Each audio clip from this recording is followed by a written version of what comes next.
My son was in the ICU fighting for his life when my family stole $850,000 from my account. My brother-in-law said, "We needed it more." I could hardly breathe. But then, boom, the front door burst open.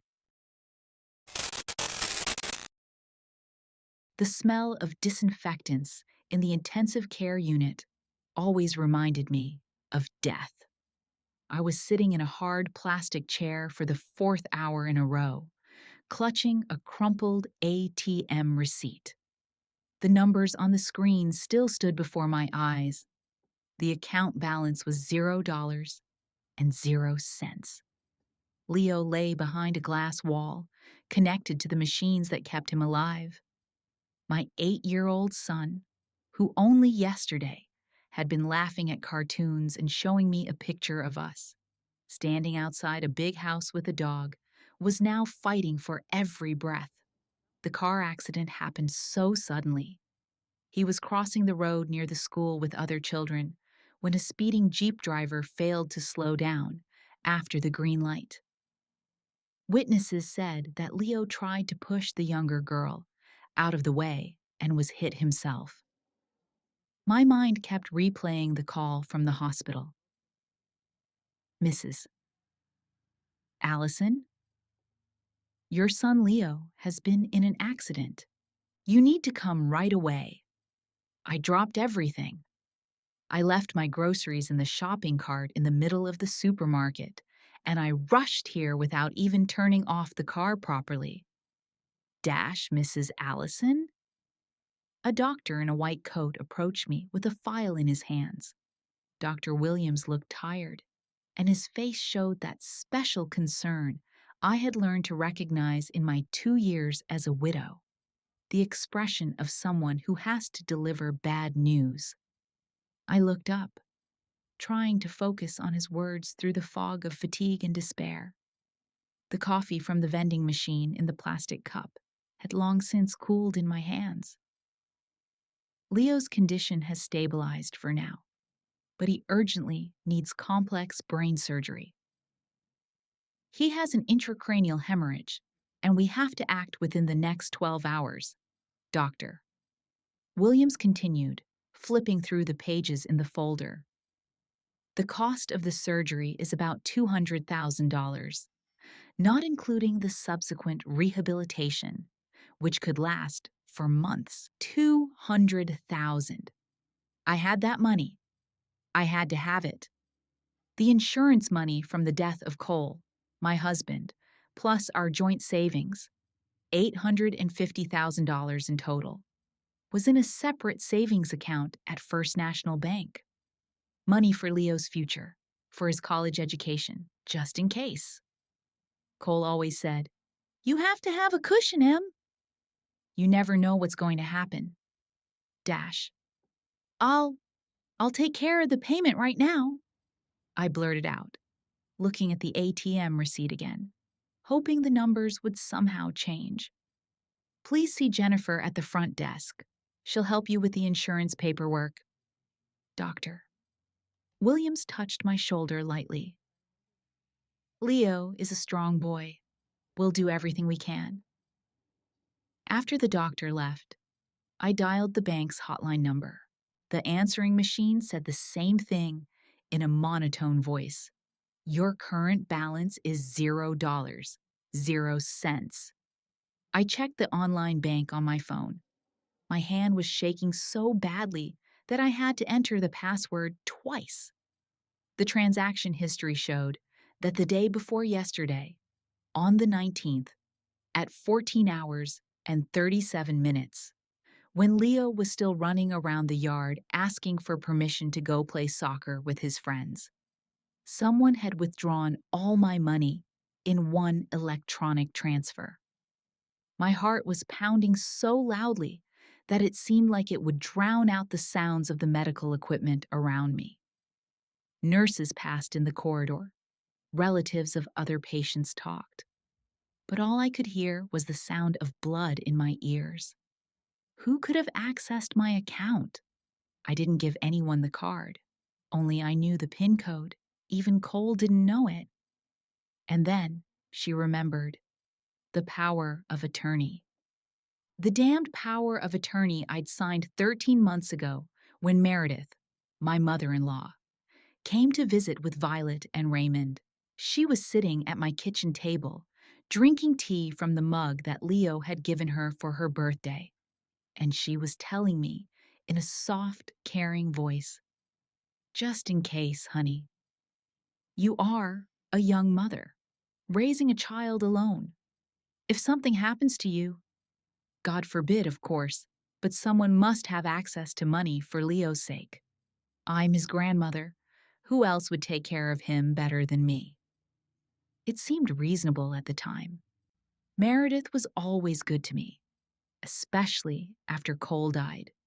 She came to visit, helped me with Leo, brought me home-cooked meals. I trusted her more than my own sister. I dialed Meredith's number with trembling fingers. The long rings seemed endless. "Hello?" Her voice sounded tense, as if she had been expecting this call. "Meredith, it's me. Where's my money?" The words came out of her mouth without an introduction or greeting. There was silence. Then a heavy sigh that I could hear, even through the phone connection. "Amber, can we talk later? Now is not a good time. I'm just getting dinner ready. And Raymond? Not a good time?" I didn't recognize my voice. It sounded hoarse and desperate. My son is in the ICU with a fractured skull, and my account is empty. Where are the $850,000? There was a long pause. I could hear the TV playing in the background, some kind of entertainment program with laughter. We borrowed it. We planned to pay it back very quickly, even with interest." "Borrowed it?"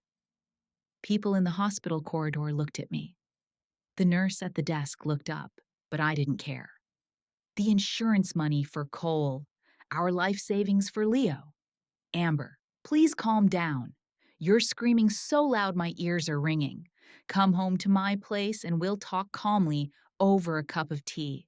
I'll explain everything." I hung up the phone without saying goodbye and rushed out of the hospital.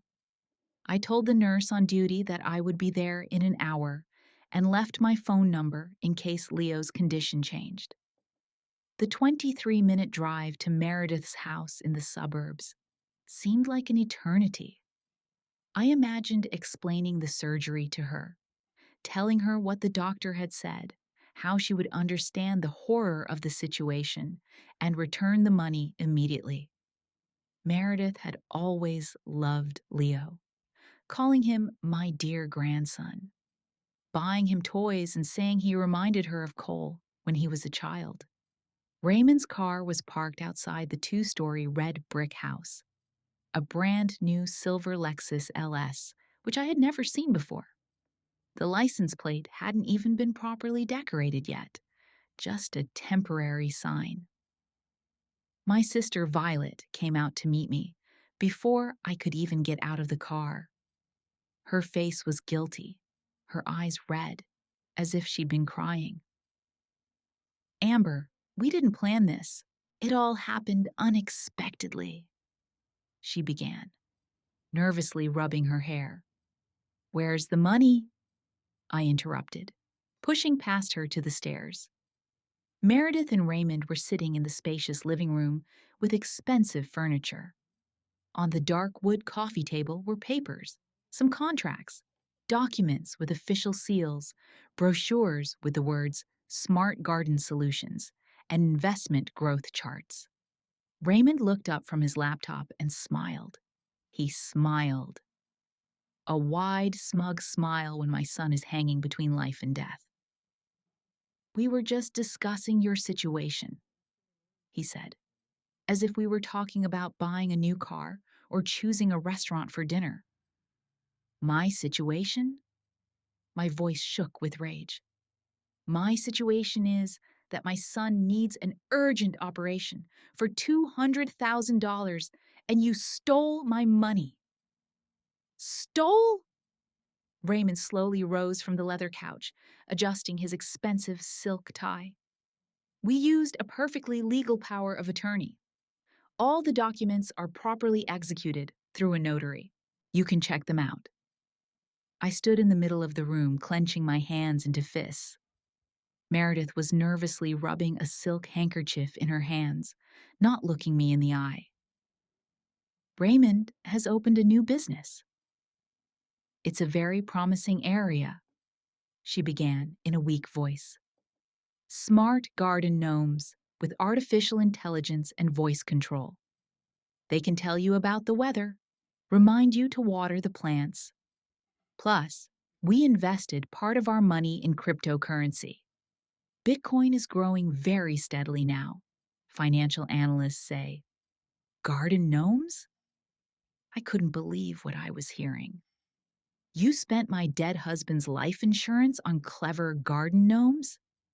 Raymond pulled out an expensive gold-packed cigarette from his pocket. Part of it went to pay off the mortgage on our new house. The old one was too small for our plans. We had to invest the capital somewhere to make it work, not just sit there dead in the bank. It wasn't your money to invest. It was money for Leo, for his future. Technically, according to the power of attorney you voluntarily signed, we had every right to dispose of these funds at our discretion. He lit a cigarette with a gold lighter, ignoring the indignant looks. By the way, the garden gnomes have already begun to make their first profit. We sold 30 of them last week alone. In a year or two, we'll be able to pay you back even more than we took. In a year? My voice turned into a shout. Not in a year, not in a month, today! Violet tried to intervene, coming closer. Amber, we understand that you are very upset and scared. Upset? Upset? I turned to her, and she took a step back. My 8-year-old son could die while you play businessman with my money. Raymond took a drag on his cigarette and looked at me with the same smile that showed no regret, no shame, and not the slightest understanding of what he had done. Look, Amber, he said, shaking the ashes into an expensive crystal ashtray. We needed that money more than you did. You're young, healthy, you'll earn it. I have responsibilities, a family, a mortgage, a business that needs investment. I can't afford to wait for you to decide to use this money someday. These words hit me as if someone had pushed me in the chest with all their might. We needed it more than you did. The room began to spin, the walls moving closer. I felt my knees buckling, the floor rising to meet me. White spots flashed in front of my eyes, and a ringing began to grow in my ears. The last thing I remember is Violet's voice. Amber, are you okay? Someone get me some water. And the thick, sticky darkness that swallowed everything around me, along with Raymond's smile and the smell of his expensive cigarettes. 2 years ago, when Cole was still alive, our lives seemed so simple and predictable. We lived in a small 3-bedroom house on Maple Street, where every morning began with the smell of coffee and Leo's laughter as he ran up the stairs to play with the neighbor's dog over the fence. Cole had been working for Willow Creek Construction for 11 years, first as a laborer, then as a foreman, and for the last 3 years as a project foreman. He was the kind of man that mothers advise their daughters to look for: dependable, hard-working, and never raised his voice. Even when I ruined his favorite shirt in the laundry or forgot to buy beer for a soccer match, he just smiled and said, "It's okay, Em. The main thing is that we are all healthy."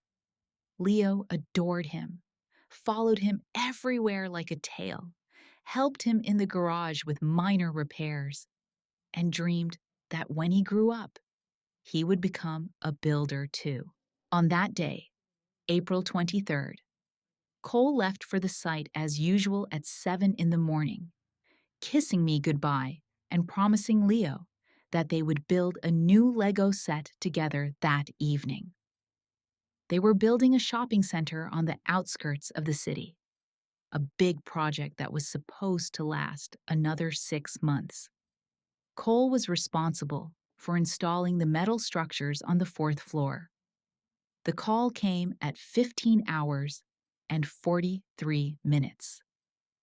I remember the exact time because I was just looking at my watch, worried that I wouldn't be able to pick up Leo from soccer practice. Miss Allison, it's Mike Torres from Willow Creek Construction. We need you to come to St. Luke's Hospital right away. Your husband has been in an accident. The words accident sounded so abstract. I imagined a cut finger or a bruised shoulder, something we'd laugh about over dinner. But Mike's voice was too serious, too official. Cole died before the ambulance could even get to the hospital. A metal beam fell off the crane due to a broken mechanism and landed on his head. The death was instantaneous, as the doctor said, trying to comfort me. He didn't suffer, Ms. Allison. He didn't even realize what happened. The following weeks were a blur. The funeral, the documents, the visitors, the pots of food from the neighbors that I didn't even unpack. Leo didn't understand why Dad didn't come home, why Mom was crying all the time, why all the adults whispered and looked at him with such pity in their eyes. He was 6 years old then, and death was something distant and incomprehensible to him. It was then that Cole's family actively entered my life. Meredith, his mother, who had previously seen us only at Easter and Christmas, suddenly began to appear every day. She brought home-cooked meals, cleaned the house, and babysat Leo while I did the paperwork. At first, it was a real salvation. I could barely keep it together, and here was someone taking care of the household chores. "You don't have to carry everything alone, honey," Meredith would say, stroking my hair like a child. "Cole would not forgive me if I left you alone with this grief. We're family, aren't we?" Violet started calling and visiting more often, too. My older sister was always more practical than me, always knew what to do in difficult situations. When we were kids, she protected me from bullies at school and helped me with my math homework. Now she was helping me deal with insurance, Cole's retirement contributions, and other financial issues that gave me a headache. "Amber, you don't know anything about money," she would say, sitting at my kitchen table with a pile of papers and a calculator. "It's good that you have me and Meredith. We won't let you get hurt." Raymond had just come into Violet's life. They had met through a mutual friend at a party, and my sister was glowing with happiness as she talked about her new beau. He worked in information technology, had his own small mobile app development company, and talked about startups and business prospects so enthusiastically that he seemed like a real expert. "Raymond says you should always think ahead," Violet said over lunch a month after the funeral. "You can't just keep money in an account where it doesn't bring anything. Inflation will eat away at your savings." The insurance amounted to $600,000. Cole had always been responsible and had good insurance through the Construction Workers Union. Plus, his retirement savings and our joint savings provided another $250,000. In total, $850,000 was an amount that seemed unrealistically large to me. I had never had so much money at once in my life. At first, I wanted to just put it all on a deposit and forget about it, live on the interest while Leo was growing up, and then give it to him for college. But everyone around me said it was stupid. Honey, Meredith sat next to me on the couch, holding my hand in her warm palms. You're a young, beautiful woman. You can't live your whole life as a nun. Cole wouldn't want you to suffer like this. But Leo's money. Money doesn't go away. On the contrary, if you use it wisely, you'll have more of it. Raymond knows a lot about investments. He can advise you on the best places to invest. Raymond really seems smart. He brought me various brochures about mutual funds, talked about the returns on shares of large companies, and explained the benefits of a diversified portfolio.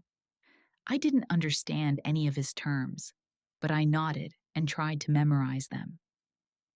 The basic rule, Amber, he said, spreading charts and tables on the table, is that money has to work. Keeping it in an account is a waste of opportunity. But I was too scared to take any chances. What if something went wrong? What if I lose Leo's money? So I put the entire amount in a high yield savings account with an interest rate of 4.5% per year. Not much, but safe. The first months after Cole's death were the hardest. Leo kept asking when his dad would come home, why we couldn't go to his work like we used to. I didn't know how to explain to a 6-year-old what death is, why people don't come back. It was hard for me to believe that Cole was gone. Sleep did not come right away. I lay in bed, staring at the empty pillow next to me and listening to Leo fidgeting in his room, unable to sleep either.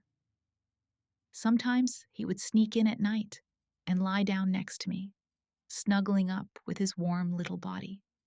We lay there in silence in the dark, each with our own grief. It was then that Meredith suggested I draw up a power of attorney. It's just a formality, darling, she said, sitting at my kitchen table with the notary's papers.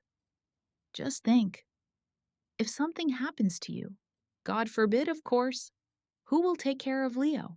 Who will have access to money for his needs? But there's Violet. Violet is a good aunt, of course. But I'm Leo's grandmother. I know him better. I know what he needs. And then, I have more experience with financial matters. I've been keeping a household budget for 30 years, and after my husband died, I paid off all my debts on my own. The document looked official and scary, a lot of legal terms that I didn't understand. The notary explained that the power of attorney gives Meredith the right to manage my funds only in the event of my incapacity or death. It's like an insurance policy for your son, Mrs. Allison. I signed it. At the time, it seemed reasonable. If something happened to me, Leo would not be left without anything. And Meredith took such good care of us, helped us so much. How could I not trust her? The next year passed quietly. I got a job in the accounting department of a local clinic, a simple job that allowed me to pick Leo up from school and spend evenings with him. Meredith would come over twice a week, make us dinner, and sometimes babysit Leo when I had to work late. Violet got married to Raymond last summer. The wedding was small but beautiful. Raymond looked happy, kept holding Violet's hand and telling her how beautiful she was. They lived in a rented apartment, but they dreamed of owning their own house. We're already looking at options, Violet told me when they came to visit. Raymond says it's better to get a mortgage now, while the rates aren't too high. What about work? I asked. Raymond is doing well. The company is growing. There are several large projects on the way. I'm still helping him with the paperwork, keeping track of clients. Raymond really seemed successful. He was always well dressed, spoke confidently, and talked about his business ideas with such enthusiasm that I wanted to believe him. When they bought a house in the fall, I wasn't even surprised. Obviously, things were going well. The problems started this spring. At first, small ones. Violet asked to borrow $1,000 to repair her car, then another $2,000 for an urgent roof repair. Amber, you're so kind, Meredith said when I told her about the next loan. But don't let yourself be used. Money corrupts people, even people close to you. But I couldn't say no to my sister. I never could. Even as a child, when Violet asked me to give her my favorite toy or share sweets, I always gave in. My mom used to say I was too good for this world, and Violet used to say I was just weak willed. Last month, Raymond came home alone, without Violet. He looked worried, talked about some temporary cash flow difficulties, about delayed payments from clients.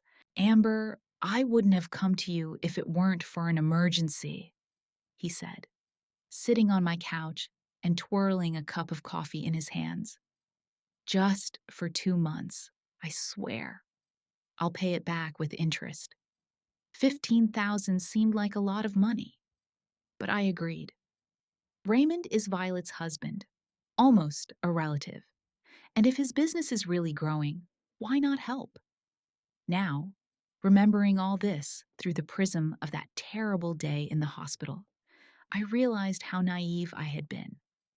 The power of attorney I signed just in case became the key to all my money, and my kindness and inability to say no made me the perfect victim. I always thought that people were good at heart, that family was sacred. But the Cole family turned out to be a pack of predators who were patiently waiting for their chance, and I handed them that chance on a silver platter. I came to on the couch in Meredith's house. Violet was holding my hand and putting a damp towel to my forehead. It's okay, Amber. You had a panic attack. Just breathe deeply. But nothing was okay. My son was in intensive care, and my money was gone forever. Raymond was sitting in the chair across from me, smoking a cigarette and looking at me with the same smug smile. Well, Amber, have you come to your senses? Can we talk sensibly now? I stood up from the couch, feeling dizzy. I'm going to see my son. Sit down. You're still weak. Violet tried to stop me. Dash, no. I pushed her hand away. My son is lying between life and death, and you're playing your games here. I grabbed the car keys and ran for the exit. Behind me, I heard Raymond's voice. Think about what I said, Amber. We'll talk again. On the way to the hospital, I almost had an accident. My hands were shaking so badly that I could barely hold the steering wheel. But I had to get to Leo to see what was wrong with him. At the hospital, doctor, Williams met me with bad news. Leo's condition had deteriorated. The pressure in his skull was increasing, and he needed surgery within the next 6 hours. If we don't act now, there could be irreversible consequences, he said, looking me straight in the eye. Damage to the speech centers, impaired coordination, possible coma. We need an advance payment of at least $50,000. I'll find the money. I lied. I had no idea where to get it, but I couldn't let my son die because of someone else's greed. The following days were the most horrible in my life. The surgery was successful, but Leo still did not regain consciousness. He lay among the tubes and wires, and I sat next to him, holding his small hand and trying to find a lawyer who would take my case. The first 3 lawyers I approached turned me down as soon as they heard about the power of attorney. You see, Ms. Allison, the fourth, a young man in a cheap suit, explained. Technically, they were entitled to use your money. The power of attorney was drawn up correctly through a notary. But the purpose of the money is to support the child. The document does not clearly limit the intended use of the funds. It only says to meet the needs of the minor Leo Ellison. Legally, they can argue that they invested the money to increase his future income. They invested in garden gnomes. Even if the investment was unsuccessful, that doesn't make it illegal. We need proof of fraud or breach of trust. The fifth lawyer was more expensive and more experienced. Elizabeth Crawford had a reputation for being a tough fighter for her clients' rights. She listened carefully to my story and nodded. It's a complicated case, but not a hopeless one. I'll need to carefully examine your brother-in-law's financial transactions in recent months. If we find evidence of unreasonable risk-taking or concealment of information about the state of affairs, how much will it cost? $5,000 up front plus $300 per hour. If we win, we get 10% of the recovered amount. I didn't even have $5,000. I had to take out a loan against the house, the same house where Cole and I were so happy. While I was running around to lawyers, Raymond was not sitting idly by. A week after our fight at Meredith's house, he showed up at the hospital with a bouquet of flowers and a guilty smile. "Amber, I'm here to talk to you like a human being," he said, sitting down in a chair next to Leo's bed. "Put your flowers away and go away. Look, I understand that you're upset. But let's look at things realistically. The money isn't gone. It's still working. My startup, Smart Garden Solutions, is showing very encouraging results. Garden gnomes? Not just any gnomes. This is a revolutionary smart gardening technology. Each gnome has a built-in humidity sensor, a thermometer, and a camera for monitoring plants. They connect to an app on your phone and can... I'm not interested in your gnomes, Raymond. Look. He pulled out his tablet and showed some graphs. Last month, we sold 80 gnomes at $250 a pop. That's $20,000 in net profit. And how much did you spend on their production? Well, startup investments are always large. I had to set up production, register patents, develop a mobile app. Answer specifically. How much did you spend? Raymond put the tablet down and scratched the back of his head. About $400,000 was spent on equipment and technology. Another $150,000 on marketing and advertising.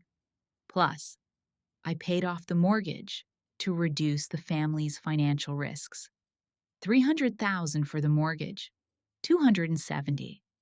The rest went to invest in cryptocurrencies. I bought the new Moondoge coin before it started to grow. If I sell it now, I can double my investment. I looked at this man and did not understand how he could talk about my money so calmly. He had no shame, no understanding of what he had done. Raymond, if you don't start returning the money right now, I'm going to sue you. Sue me? He laughed. For what? For investing your money instead of letting it rot in an account?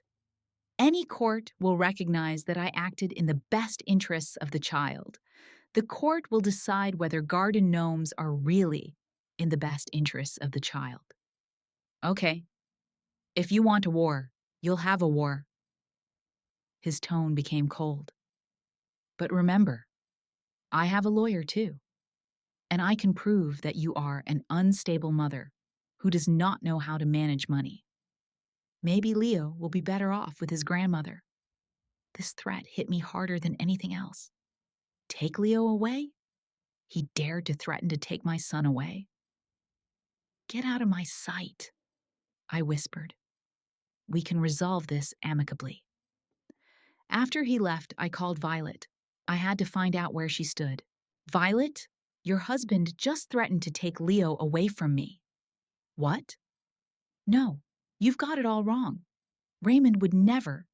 He said it literally. That I was an unstable mother, and Leo would be better off with Meredith. A long pause, then a sigh. Amber, maybe you should really calm down. You've been so tense lately, yelling at everyone. Tense? I have a son in a coma and my money was spent on garden gnomes. Raymond meant no harm. He really thought he was helping. Whose side are you on, Violet? I don't choose sides. You're my sister. But Raymond is my husband. You can't expect me to turn against him. So, you're defending him. I'm trying to understand the situation. Maybe if you talk to him more calmly. I hung up the phone. Violet had chosen her side, and it wasn't mine. Meredith called that evening. Amber, honey, what kind of nonsense are you talking about with the court? They stole my money. No one stole anything. Raymond handled the money in accordance with his power of attorney. Perhaps not the best, but the best intentions. Best intentions? Meredith, they bought a house with my money. A house is an investment. Real estate always appreciates. An investment for who? Leo or them? Amber, you're getting hysterical. Maybe you need to see a therapist. A therapist. Now everyone thinks I'm crazy for wanting to get my money back. Meredith, if you don't help me get my money back, I don't want to see you again. Honey, don't say something you'll regret. We're family. Family doesn't steal each other's money for a child's treatment.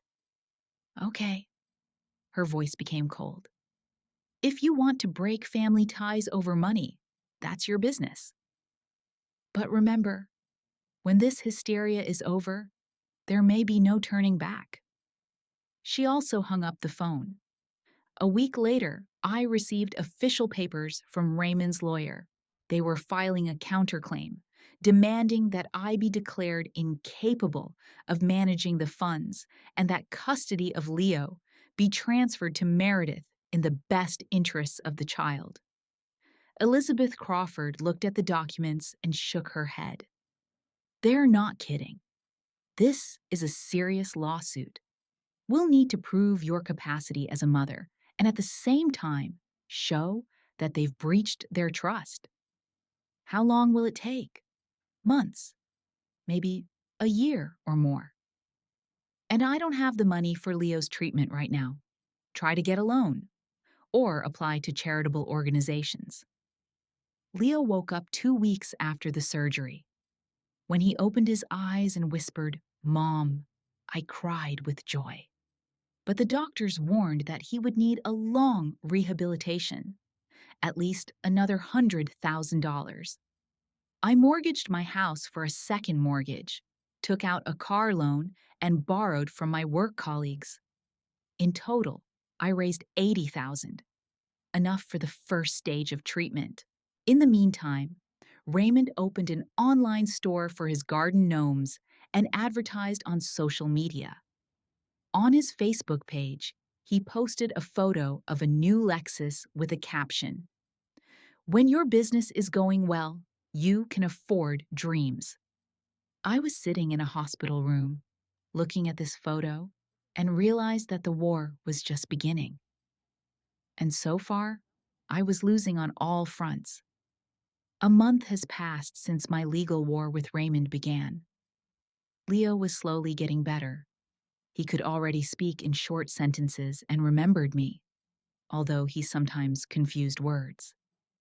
The doctors said it was normal after such an injury. The brain recovers gradually. But the bills for treatment kept coming, and my debts were growing every day. I lost 15 pounds in weight, and I hadn't slept properly for weeks. At work at the clinic, my colleagues looked at me with pity. everyone knew about my situation. Dr.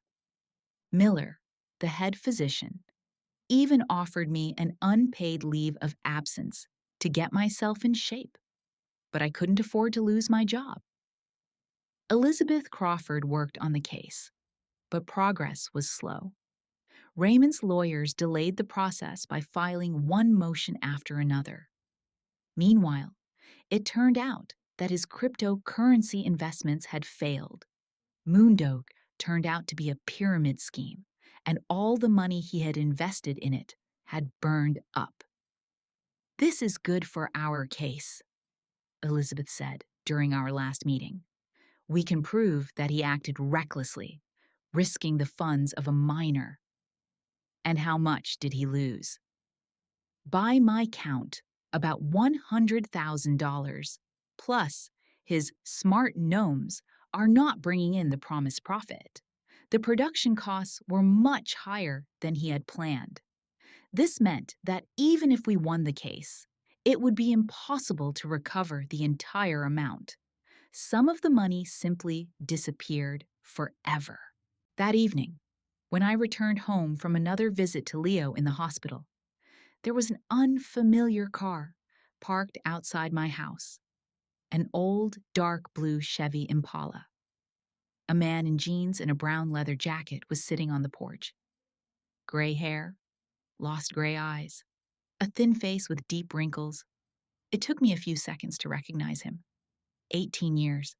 Half my life had passed since I last saw him. But those eyes, that tilt of his head, the way he held the cigarette between his fingers. Dad? My voice trembled.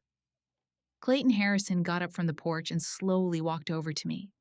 He moved cautiously, as if he expected me to run away or start screaming. "Hi, Em. You've grown up." Such banal words after 18 years of silence. I stood by the car, clutching the keys in my hand, and didn't know what to say. Anger, resentment, surprise, joy, everything mixed into one emotional mess. "Where have you been?" I finally said. "It's a long story. Can I come in? Or let's talk somewhere else, if you don't want to let me in the house." I looked at the neighbors' windows. A few curtains twitched. In a small town like ours, news travels fast. By morning, everyone would know that a stranger had visited the widow Allison. "Come in," I said, opening the door. In the living room, Dad sat down on the edge of the couch, as if he was afraid of taking up too much space. I made coffee and sat down across from him. We were silent for a few minutes, looking at each other. "You look like your mother," he finally said, "especially when you frown. Mom died 3 years ago. Lung cancer." He nodded, looking down. "I know. I watched from afar. I wanted to come to the funeral, but I couldn't risk it." "Why did you disappear, Dad? Everyone thought you were dead. The police were looking for you for 6 months." Clayton took a long drag on his cigar and blew the smoke up at the ceiling. "I was working for people I shouldn't have been dealing with. At first, it seemed like just a business, transporting goods, sometimes money. They paid me well and didn't ask too many questions. But gradually, I got deeper into it." "What people?" "The Marchetti family. Have you heard of them?" I shook my head. Clayton gave me a crooked smile. "Good. That means they kept their affairs secret. They controlled most of the illegal business in the 3 states. Drugs, weapons, money laundering. I was their drug dealer and then their accountant. I knew too much." "And what happened?" "A war broke out with a rival group. The Marchettis were losing. Their people began to disappear or go over to the other side. Those who remained were killed. Don Marchetti called me the day before I disappeared and said, 'Clay, they will come looking for you soon. Either they or the feds. You have a day to disappear. Why didn't you take us with you?' My father stood up and walked to the window, looking out into the darkness. Because then they would have known that I had a family, and that would mean that they would use you against me. They would kidnap you, torture you, kill you to make me talk. I couldn't let that happen. You could have warned your mother. And what was I supposed to tell her? Hi, dear. I worked for the mafia. Now they want to kill me, so I'm disappearing forever? She would have gone crazy with fear. It was better to let her think I was dead. She thought all these years that you left us for another woman. Clayton turned to me, and I saw the pain in his eyes. I know. It was the hardest thing. But the alternative was worse. And now? Why are you back?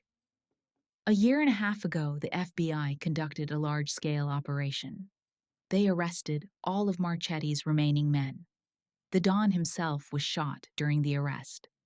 I was following the news, waiting for everything to calm down.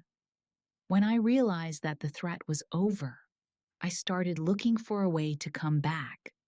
18 years, Dad. 18 years I thought you were dead. I was dying every day, Em. I imagined you growing up without me, going to school, graduating from university, getting married. I wanted to be there for you, but I couldn't. Tears began to flow down my cheeks by themselves. All these years of anger, resentment, unanswered questions. How did you know where I live? A private detective. He told me about your husband's death and about your grandson, Leo, right? He's in the hospital. A car accident. I know. The detective also told me about your money problems. I looked up. What else did he tell you? Enough.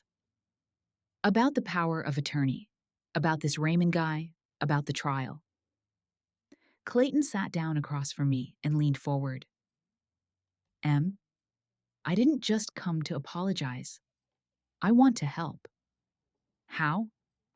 I have experience with people who are trying to cheat the system. I know how to find hidden assets, how to put pressure on weaknesses. This Raymond guy is just another crook. I've seen hundreds of them. You don't even know him. Not personally. But I know the type. Big words, quick money-making schemes, living beyond his means. Such people always have skeletons in their closets. I looked at my father, a man I hadn't seen for more than half my life, but who suddenly appeared in my darkest hour and offered to help. Why would you do that? You could have just not shown up. You could have continued to live your life somewhere far away. Because you are my daughter, and because I owe you 18 years of my life. Maybe this is my chance to make it up to you, at least partially. What if someone finds out you're back? Everyone who was interested is dead or in jail. I checked. I stood up and walked over to the fireplace, where there were photos of Leo at different ages. In one of them, he was sitting on Cole's shoulders, both of them laughing. How are you going to help? For starters, I'm going to sort out this Raymond's finances. These types never keep all their money in one place. There are hidden accounts somewhere, probably in other people's names. I'll also look at his business partners and creditors. Every crook has enemies. Is this legal? Clayton smiled, his first real smile of the evening. Mostly. I'm not the reckless guy I used to be. I've learned to be smart. What if he finds out you're meddling? Let him. Maybe it will make him act carelessly, and careless people make mistakes. I turned to my father. He looked older than his 51 years, tired, but his eyes burned with the determination I remembered from my childhood. When Clayton Harrison set his mind to something, he saw it through. All right, I said, but on one condition. What? If you disappear again without explanation, I will kill you with my own hands. He laughed, a deep, rumbling laugh I hadn't heard in 18 years. Deal, Em. I'm not going anywhere this time. The next few days passed in a strange atmosphere. Clayton was staying at the Pine View Motel on the edge of town, but he came to my place every morning with coffee and fresh croissants. We went together to visit Leo in the hospital, and I watched as my son cautiously got to know his grandfather. Are you real?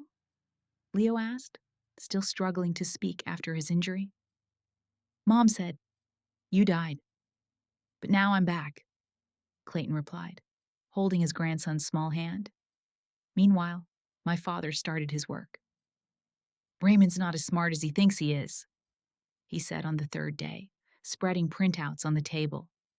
His company, Smart Garden Solutions, is registered in Delaware but operates out of Florida. This allows him to avoid some taxes.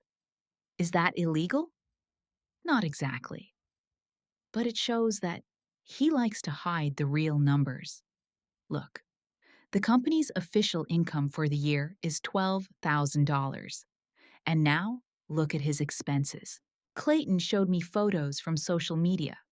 A new Lexus for $60,000, a vacation in the Bahamas, an expensive golf club membership. I checked. He had loans from 3 banks, plus $80,000 in card debt. What does this mean? That he is living in a debt pit and is desperately looking for a way out. Plus, I found out an interesting thing about his garden gnomes. He stole the idea from his former partner, David Chen. Can David prove it? Maybe he wants to. He's going to file a lawsuit for intellectual property theft. That was the first good news in weeks. And cryptocurrency? It's even more interesting. Moondoge is a well-known pyramid scheme that was investigated by the FBI. Everyone who invested large sums of money was suspected of money laundering. Is Raymond under investigation? Not yet. But if someone puts the feds on his trail... Clayton raised his eyebrows significantly. On the 4th day, Violet came into my office. Amber, I need your help. She sat down across from me and cried, My help? After everything? Raymond has gone crazy. He says he's being followed, that someone is digging up his business. Yesterday, he came in with a bruise, said he was attacked. And what do you want me to do? Tell him to stop. Whoever is investigating, tell them to stop. I'm afraid he'll do something stupid. I looked at my sister and felt a mixture of pity and anger. She chose Raymond over me, and now she was asking me to protect him. Violet, I can't stop something I didn't start. You're not lying. I know you hired a detective. Raymond says someone's been looking into his accounts, talking to his partners. Maybe your husband's just being paranoid. Amber, please.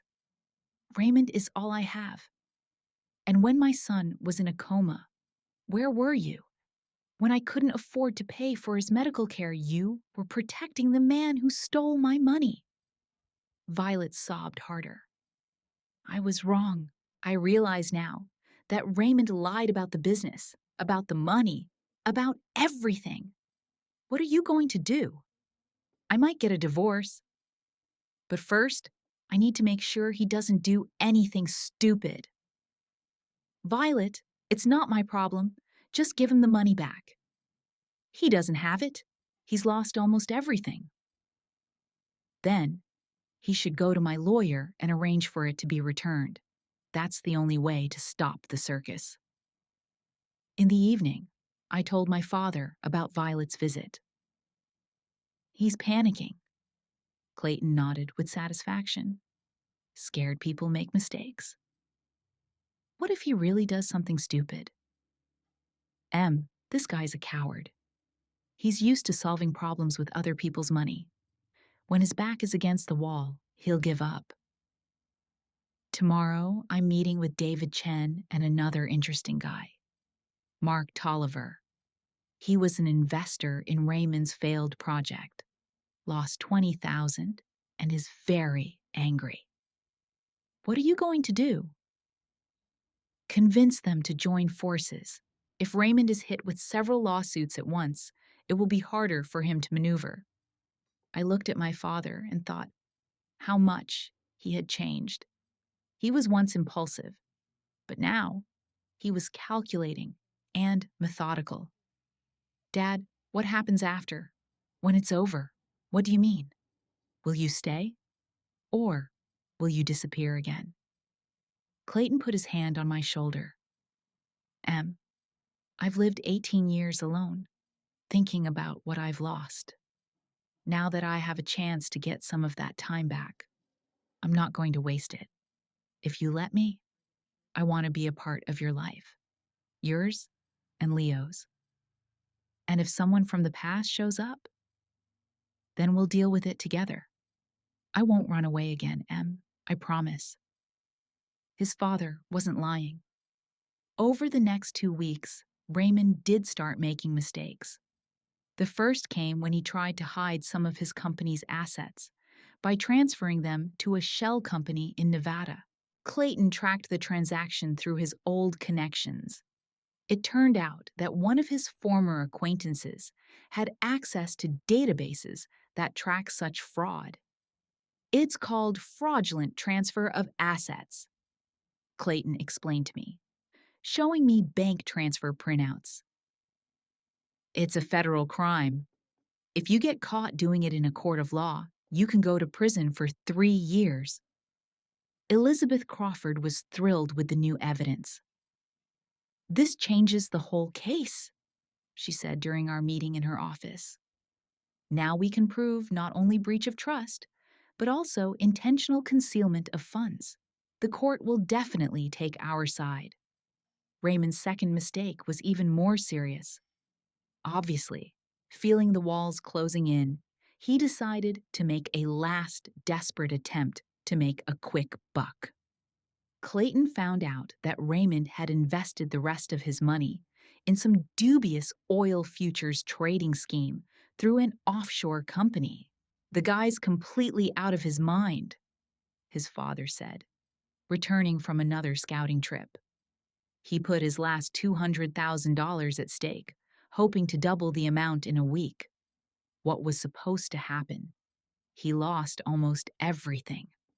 Now, he has about $50,000 in cash, plus the house he bought with your money. The trial took place in a month. I was extremely nervous.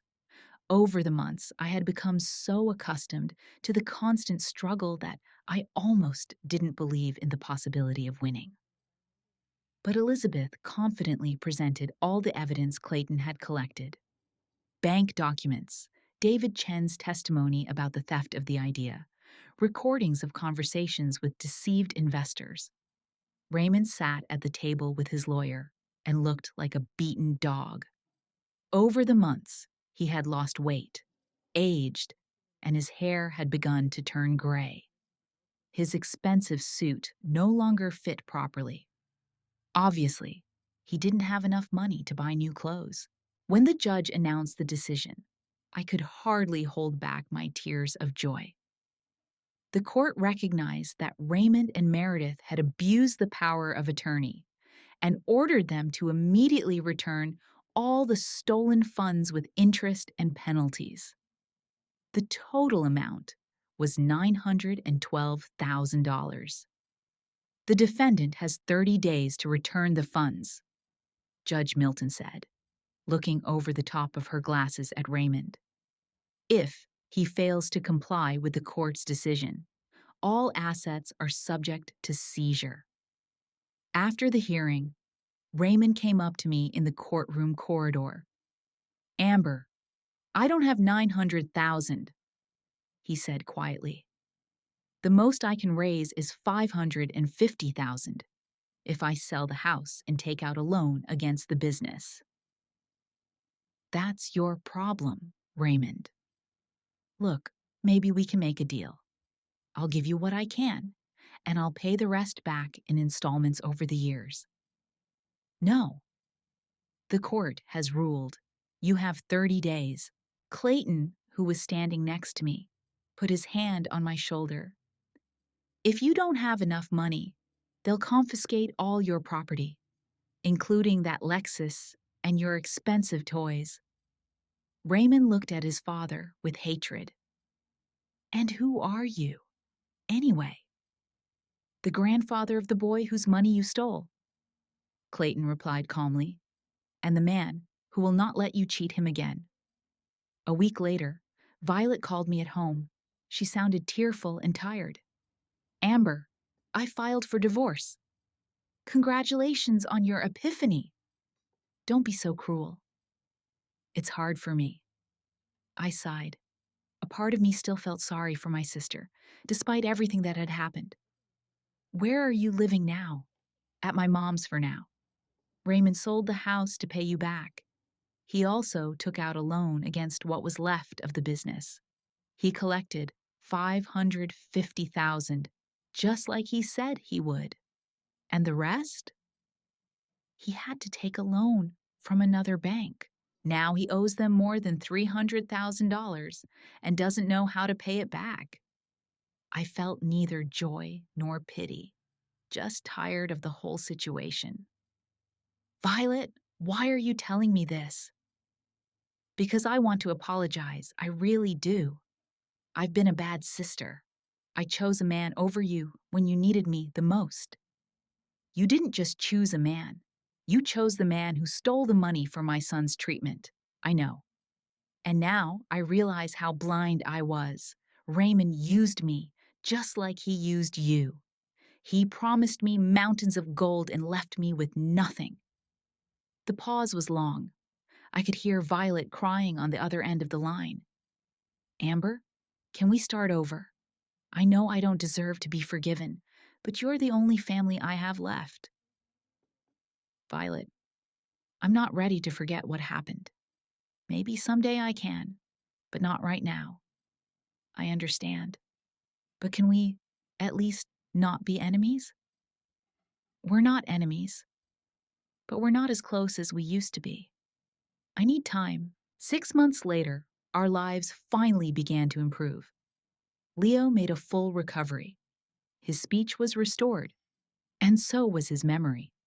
He even went back to school, although doctors advised him not to overload himself. The bills for treatment were paid. The debts were closed. I had a financial airbag again. Clayton rented a small apartment in our neighborhood and got a job as an accountant at a local construction company. It was nothing special, but he liked getting back to normal after years of hiding. Leo adored his grandfather, and they spent hours together, building construction sets or playing board games. Grandpa tells the best stories, he said, as he sat at the kitchen table with his homework, about how he traveled all over the country and saw different cities. Clayton had learned to tell his past in a way that made it sound like an adventure, not like a run from the mafia. Leo was not supposed to know the truth, at least not until he grew up. But the peace did not last long. Violet started calling regularly to ask for help. At first, it was small things: $200 for medicine for her mother, $100 for car repairs. Amber, I need $3,000 for the down payment on an apartment, she said during another call. I found a job as a salesperson in a clothing store, but the pay is low and the owners want a deposit. Violet, I don't have $3,000. But you have the money from the court. This money is for Leo's future. It's for his education, just in case. I'll pay it back, I swear. How are you going to pay it back on a salesman's salary? I'll find a way. Amber, please, I can't stay at my mom's forever. I'm 34 years old. I gave her $1,000 instead of $3. A month later, she called again. She needed money for a doctor. Her car broke down. Her mom was sick. There was always a reason why she needed my help urgently. This has to stop, Clayton said after he heard another call. She just replaced Raymond with you as a source of funding. But she's my sister. The sister who chose against you when you needed it most. And now she's using your guilt to suck you dry. He was right, but it was hard for me to admit it. All my life, I believed that family is sacred, that you should help your loved ones no matter what. But this philosophy almost cost me everything. The turning point was a call on Friday night. Violet was crying and asking for $2,000 for some urgent expenses. When I asked her what she needed, she got confused. "Violet," I said, "I'm not going to give you any more money." "What? Why?" "Because it's become a system. You're used to solving your problems at my expense." "But I'm your sister." "Yes, you are my sister. But you're also the person who didn't support me when my son was in a coma. You chose a thief husband over your family." I apologized. Apologizing doesn't mean that everything goes back to the way it was. I forgave you, but that doesn't mean I'm ready to be your free money box again. After this conversation, Violet did not call for a week. Then Meredith called. "Amber, darling, why are you being so cruel to Violet?" "Meredith, after you and Raymond stole my money, we have nothing to talk about." "But we're family." "Family doesn't steal from each other. Goodbye." I hung up the phone and felt strangely relieved. For the first time in years, I said no, and didn't feel guilty. That fall, I made a decision that surprised even me. Leo and I were moving to another city. Clayton found me a job as an accountant at a construction company in Statesville, 2 hours away. The salary was higher, the schools were better, and most importantly, there was no past to remind me of. "Are you sure?" my father asked as he helped me pack. "Yes, I am. I need a fresh start. So does Leo. He deserves to have a childhood without all the drama around him." "What about Violet?" "Violet is a grown-up. She will find a way to deal with her problems. Or she won't. It's her choice." On the day of the move, my sister came to say goodbye. She looked better. She had found a better job, rented a small apartment. "I'm going to miss you," she said, hugging me by the truck. "I'm going to miss you too. But I need distance. I understand. Maybe someday we'll be close again? Maybe. But I have other priorities right now." I looked at Leo, who was running around the yard with his grandfather, laughing and looking like a real kid for the first time in months. My son deserved a happy childhood, and I deserved to have a peaceful life. Statesville turned out to be a nice town, not too big, not too small. Our new house had 3 bedrooms and a large yard where Leo could play safely. Clayton moved in next door, close enough to see each other often, but far enough away that everyone had their own space. A year passed. Leo finished 3rd grade with good grades, made new friends, and joined the soccer team. I adapted too. I liked my job, my colleagues were friendly, and I even started dating a man, a divorced engineer named Thomas. Violet rarely called, mostly on holidays. She told me about her life, her job, her new boyfriend, her plans for the future. I listened politely, but without the same intimacy. Maybe someday we would become real sisters again, but right now, I wasn't ready for that. One evening, when Leo and I were sitting on the porch watching the sunset, my son suddenly asked, "Mom, why did we move here?" "Because sometimes people need a new beginning," I answered. I thought about his question. Yes, I was happy, not with the stormy joy I felt when I was young, but with a calm, steady sense of rightness.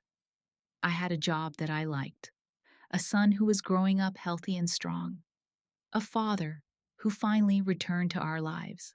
And most importantly, I learned to set boundaries, to say no, to protect myself and my family.